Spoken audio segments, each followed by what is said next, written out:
Hello and welcome to another tournament in review. It's time for me to take a Titan.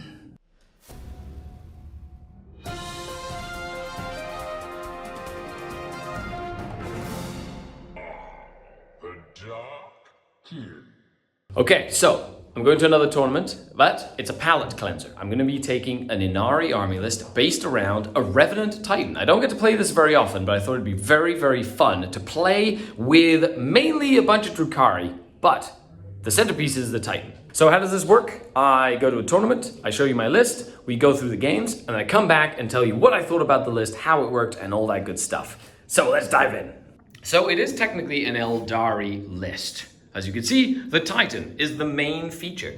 This Revenant Titan I painted during COVID, and he was part of the Just Put Paint on It, but check it out. Oh yeah, he's got a little pilot and everything. And the key here is I have to take Yvraine as the Warlord, so I can take Dark Eldar as allies, but that's 1100 points. That's basically 100 points. And a Death Jester is like another 90 some points. And then there's like 700 points to Dark Eldar. So, double Pulsar and Rocket Bursts. Then I had to take some Scourge, so 2 units of Scourge with Dark Lances. A Beast Pack for some forward movement and pressure. 3 units of Mandrakes, which basically score me all of the points. And then the Venom with Cabalites for some sticky objectives. I'm so excited to run this guy. He's so much fun. Let's see how he does. Let's go to the tournament. Let's play 3 games of Warhammer 40k, and we'll come back and break it down. Round number 1, Mr. Titan didn't even get to shoot on his first turn because my Scourge killed the thing that he was pointing at. Well. I'm playing against Dark Angels. I killed a Land Raider and got capture enemy outpost with my Beast Pack. Other than that, huge shout out to Hamza from Bloodbath and Beyond for buying these for me at the GW Invitational. That was fantastic. Look at that. Fancy Dark Eldar objectives with my Inari force. Heck yeah. Awesome. So wish me luck, and we'll come back. Let's see what the Titan can do. And that's the end of the game. I did end up winning the game. The Titan did end up going down, but on turn 4, right at the end, there was this epic showdown with the Revenant versus the Lion. The Lion did like 20 damage to my Revenant, and then the Revenant shot him with Pulsars, and he failed too many saves, and then he died. That was like the epic moment of the match. Yvraine by herself cleared out an entire corner with her super devastating Wound Flamer, and then he did some damage to a Land Speeder one time. Other than that, that's on to round number 2. Now I get to go up too close to the sun with a very memey list. So, okay, wish me luck on round 2. But first, lunchtime. That was a really fun game, though. The Terminators survived the whole game and basically tried to hold out, but it was too little too late. As once the Land Raider blew up, there was not much pressure that could go into my zone. Okay, this has been fun. Round number 2, I got to play against Eldar.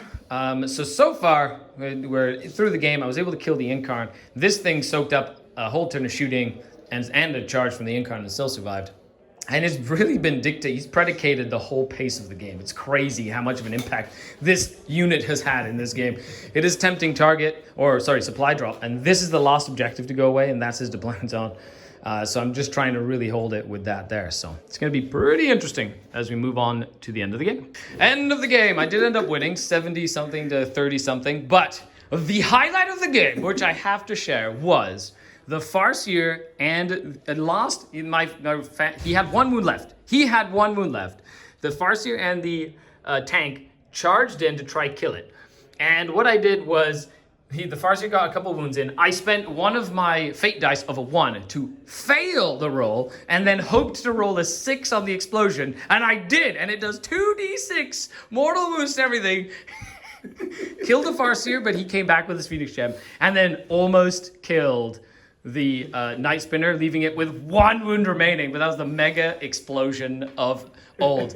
And the other one was him having 4 wounds left, getting shot by the Avatar, getting a wound through, and rolling only 3 damage, like rolling a 1 with a reroll to try kill it. Man. And then the Gambit, he tried to Gambit over here. 1, 2, 3, 4 rolls, only got 1 of the 4. for the emergency evacuation, so was not able to gambit, but that could have been a 30-point swing, which would have made the game real close. Within 10, yeah. Yeah, so that would have been really good. Okay, so with that, on to round number 3. That was really fun. No, that was a really fun one. No, thank you. That was actually really fun. It was very entertaining. Okay, last game of the day, I get to play against Black Templars. They go first on Hammer and Anvil, Hidden Supplies, and they're just basically running at me as fast as possible because they don't want to get shot multiple turns. Which makes sense. I wouldn't want to get shot by my army multiple turns in a row. The 6 Plasma Inceptors, though, coming down. So that's going to be annoying to deal with as well. But with that, though, wish me luck. It'll be a fun time. And that is the end of the game. What a game. The Black Templars have that unit left, which I ignored, and I killed everything else. And the Titan is still alive with 5 wounds remaining. So Grimaldus and the Hellbrick Sword Brethren pushed up this flank, and it took me 2 to 3 turns to kill them all. He wasn't able to kill the knight, and then it just flipped on a dime. It was crazy. And then at the end, I was able to get 100 points out of the game. Wow, what a match. These mandrakes, though, MVPs, they did so many devastating wounds this game. And I put all 15 into one target. Because when you play Black Templars, you have to kill 1 brick at a time. So I bullied Grimaldus's brick. Then Hellbrick came up. The knight actually killed 3 of the Sword Brethren, 4 of the Sword Brethren, and then all my shooting killed Hellbrick and the Sword Brethren, and then I dealt with Grimaldus, and then the Plasma Inceptors were here to kill them. Then he had nothing that could kill my knight, and I literally killed the Blade Guard veteran that were here. It was a crazy game. Okay, so with that, 3-0 with a crazy, stupid list. Let's go to the studio and see, and I'll talk about it, because that was really fun. And we're back at the studio. Okay, I won the tournament. Ta-da! I went 3-0 and had a fantastic time. The Revenant Titan apparently did incredible. That last game against the Black Templars was nuts. Basically tabled the Black Templars to a man. So let's go over the list and what I learned. So the Titan was really fun. Is he worth 1,000 points? Not really, but he did do work. He basically soaked up a lot of firepower. But the main thing that won me games was all of the stuff that was not the Titan. The Scourge were very good. Jump, shoot, jump. Was able to keep them alive a lot. Mandrakes were like the MVPs every single game. They basically pop up, pop down, and just scored me tons of points. If Rain is just good, she has to be taken to take Dark Eldar allies, and then she can go and bully little units by herself. The Cabalite Warriors were incredible, sticking objectives and just helping me score primary. And then, of course, we had the Death Jester, which was a utility piece, and the Beast Packmaster, which was also a utility piece as well. So, would I change anything? I would like to find a way to take Fate's Messenger enhancement on him to make him more reliable. If I couldn't find that, I would probably drop him, and then I'd have 95 points to do something. I'm not sure what else I would do. I would probably add another Venom, or 90 points. I'd probably add a Venom or a Raider, so I could have another transport for the Cabalite Warriors. But that's pretty much about it.